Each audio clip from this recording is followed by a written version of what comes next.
I'm Stephanie Rose. I work for Sunlight Curriculum, and I'm the community manager there.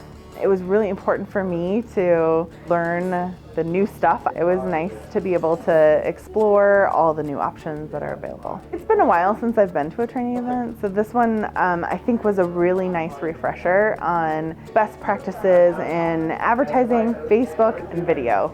The video stuff was just amazing. I really liked that it felt personal. A lot of those times you can sit in giant theaters and listen to, you can get great ideas. It's a lot of information about a lot of different things all at once, and putting it into practice when you get back is difficult. So it was nice to have something very focused on Facebook and very focused on, actionable items that I can use going forward.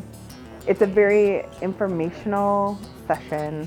You can go back to your daily life and really put it into play. I also think that, being able to open up and deep dive into our advertising interface on Facebook really allowed me to see what could change and see, what I was doing right, which is always nice to have. Oh, I'm doing something right. And, really trying to take any advice that you guys are giving and put it into play.